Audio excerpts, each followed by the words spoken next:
What are we talking about? Are we talking about Kent Hughes' press Press conference? conference should about definitely All right, do, let's Slafkovsky. yeah. boom. Kent Hughes mid-season press conference. Here we go. So he did bring up. Someone asked him um, About his development. about his development, and he said it right. None other than the awesome Eric Engels asked him about Yes. Slafkovsky's Yeah. development. So he did. I forgot word for word what he said, but he did mention that the guy has not played North American hockey, right? So Mhm, that's there's right. two different styles of developing players. You cannot just you cannot judge a player right away. Like the guy has to learn different ways of playing, right? He said an analogy about skating, and No, okay, so you so, have so it. he- I don't know if you wrote it well, down.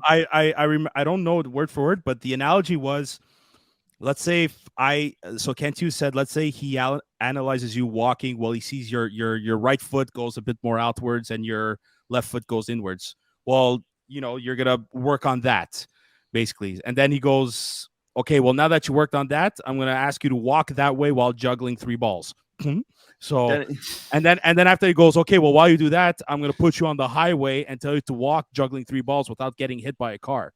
So basically, sorry to take this It's away from you, steps. like it's No, it's no, in I'm, steps. It's in. He's basically saying it's in steps. The first step is for him to learn how to play North American style That's how professional it's done, hockey. boys. That's what he's saying. it And was React over. What was he saying? React. Fuck. Should have wrote this down. But anyways, you guys hear that noise? what's going on? This is, whose washing machine is on? I hear the fan going. Someone- Okay, yeah. But yeah, no. But seriously, he said it. Fuck. If all our listeners want to hear, all the listeners who think he's a bust. Okay, Simon says to go fuck yourself. I'll say the same thing, but go listen to the press conference. It's right Yeah. at the beginning. It's the first 10 minutes of the press conference that the question was brought up. And he said it. The guy has to learn his steps. He has a lot of progression already, but there's certain things that he's not ready for. Again, North American hockey is different, international. There's a lot of things he still needs to learn, and he's still fucking 18 years old. He's So only 18, relax. man. Like And he will learn it. He's And in he the will right learn it. team for that, the right coaches. And it's a mental thing. You cannot tell a young player, to get on the fucking ice with all these things in head and say, "Oh, I have to skate. I have to do Well, this." so because so yeah. that's so one thing about the mental game about Slafkovsky is they said, like, during the game, if something doesn't go wrong, he shows that it could affect him, but he's gonna get over it that same night or the next day. The next day, he's over it. He's fine. Another thing they're saying is that the reason why they felt they shouldn't have put him in Laval, and this part I fucking love the most, is because had he had gone to Laval, what would have been the expectations? And I'm asking you guys this: what would have been the expectations They had would he have gone to Laval? expected I always first said it. line dominate. First line etc. dominate. Zook always said what? I always said that it's not a good idea to go to Laval. I I always had that stance. I'm like, and I kind of agree with you. I agree with you in that sense because Joey said it. First line dominate, score goals, put up points. If If the you coach would- is a different mentality as well. if- The coach is not a Marty St. Louis either. Hey, hold on a sec. But It's not a speaking of Louis Saint Martin.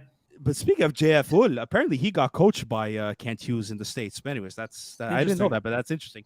So they might have the same style system more or less. Anyways, my point is that if Slafkovsky would not have met the expectations in the minors, scoring goals, dominating first line, Ruin him. then it would have ruined him. No. It would have ruined him. Fuck. Like, I'm sorry. You They could just- disagree with us all we want. They The were best- assessing players at the beginning of who they think that should stay in the NHL and who Absolutely. would sit down. And he had mentioned what's his name. Dude, Justin Barron is a Yeah, different- Justin Barron was, not ready for the NHL. He needed more time at the American League, and they were happy And that how he did that. good was his game last night? it was his best game in the NHL so far. Dude, He's good, you that kid, mentioned- man. I like him a lot. He's an excellent skater. Fuck. He's not great. He's not great defensively, but man, So what? the pass that he made to Evgeny Dadonov's first goal, that was He's a good skater too, eh? He Man, like, he was he reminds me of practically- Madison a bit, eh? He could have that style, He yeah, a has a little similar- bit.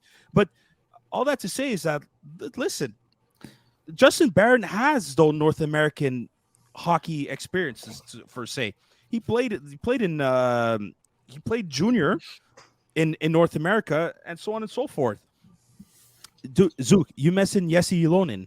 he's probably the perfect example of a player to just take your time Yeah, and man. fucking marinate yourself in the minors or season yourself. We're using fucking cooking terms here.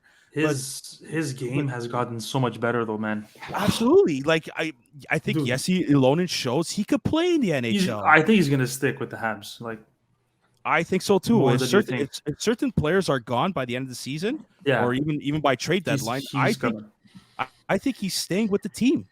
Yeah. I really think he is. And so that question about Juraj Slafkovsky's development from in Kent Hughes' conference, that question and that answer probably stuck out with me the most. But I loved some of the answers he gave regarding trades of certain players. I don't know if you guys want to comment on that or saw, but he's super transparent. I can't use to his players.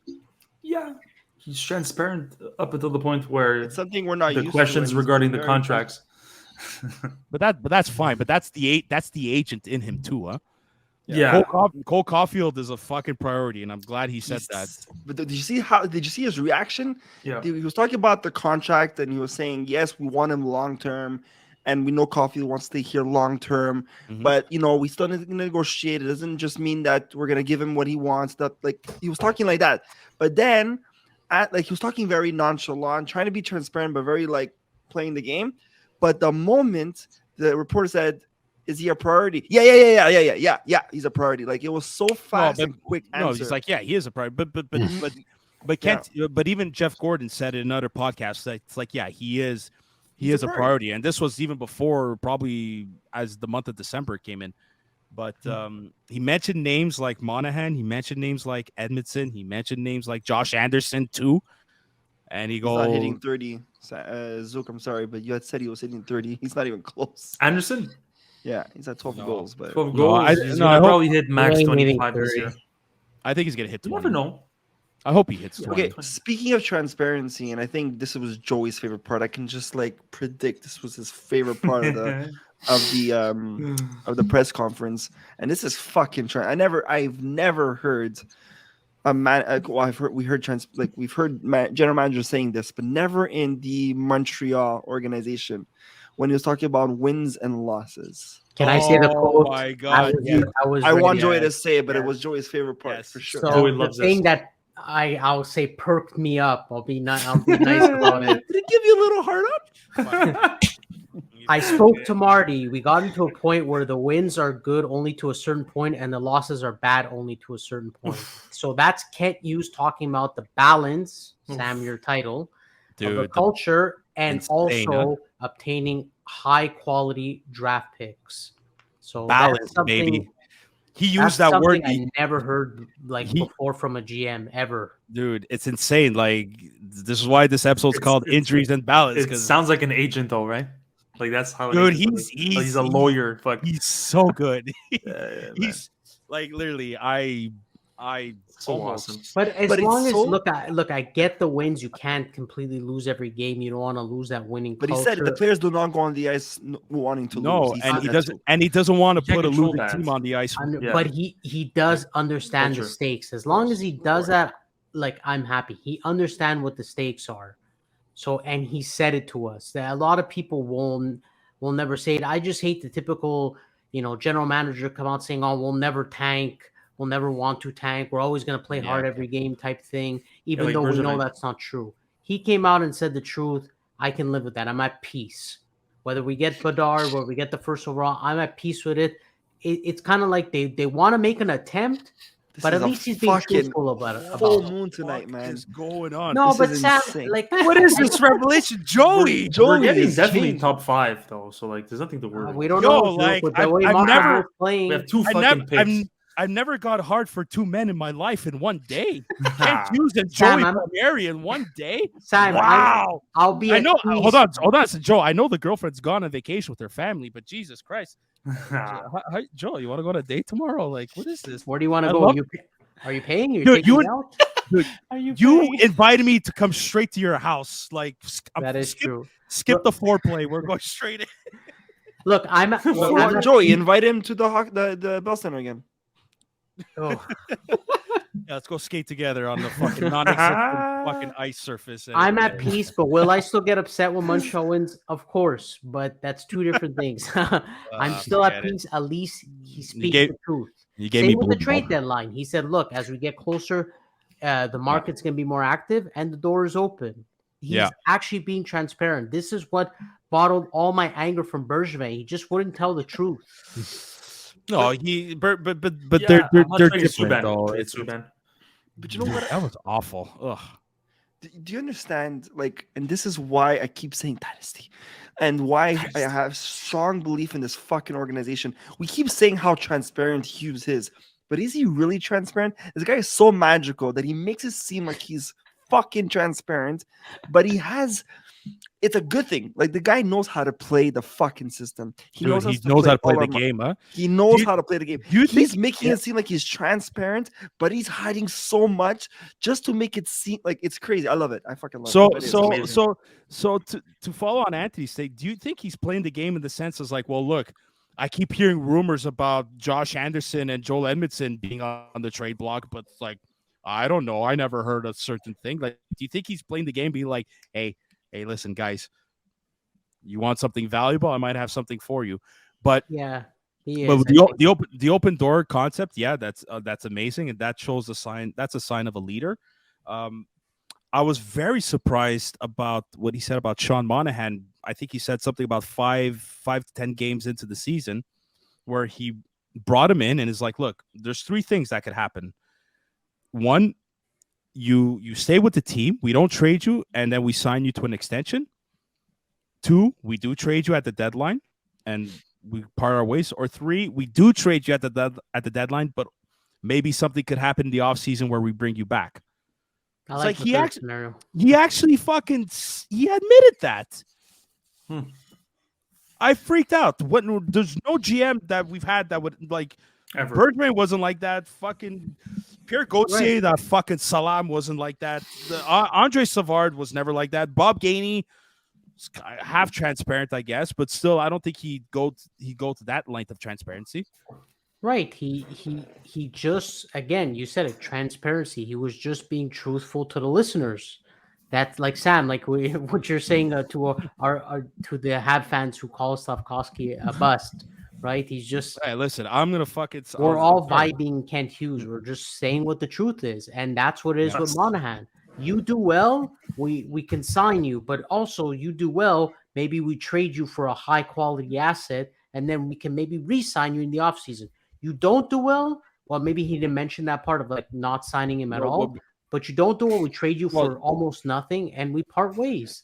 That's it. That's all. There's nothing more to it. All I have to say is the last 2 games, the trade value skyrocketed for many players. So we'll see what happens. We got to keep it up, though. You got to look closer to the deadline, and hopefully around that time, Well, I think Monahan's trade value is still up there. I think they're taking their time bringing him back just because they don't want to risk any re-injury, kind of like what happened with Gallagher, what happened with Armia. The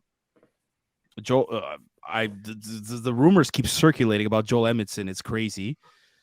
And I think Josh Anderson, the demand is still there. But just the only thing about Josh Anderson is I think it's his contract that's going to... Contract, yeah.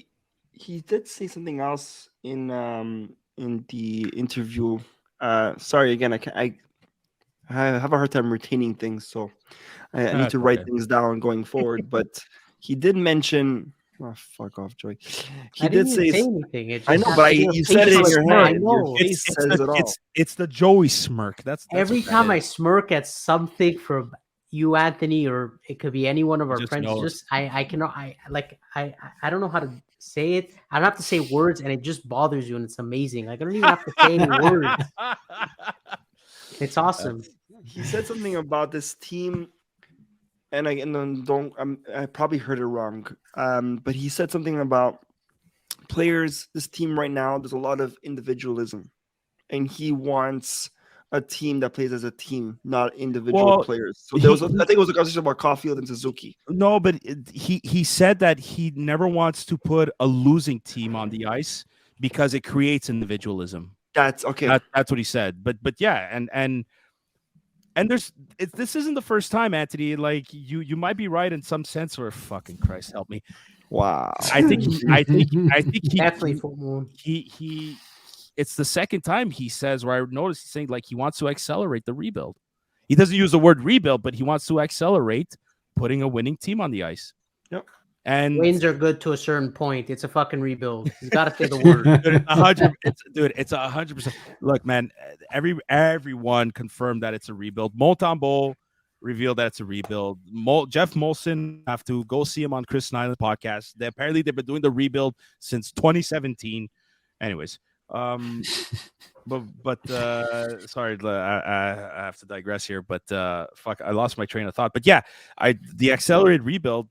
Another thing I noticed too, it's like by doing so, it's either trading for picks or trading for he wants to trade for young prospects, but again, and Anthony, I swear to God, I think you mentioned this once, it's either trading for picks, or if we're gonna trade for young players, they're gonna be like the Kirby Doc type of players where they have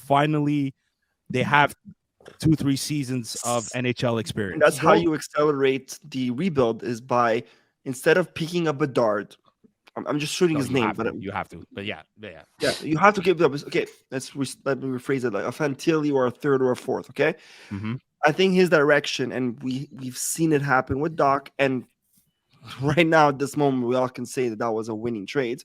Is to accelerate a rebuild is, instead of picking a guy in the third round, third overall or fourth overall, with just projections and potential good player in 2-3 years from now, he rather pick someone who was third or second or fourth overall 4 years ago, showed himself in the league, and has experience. and now he's for himself. Yeah.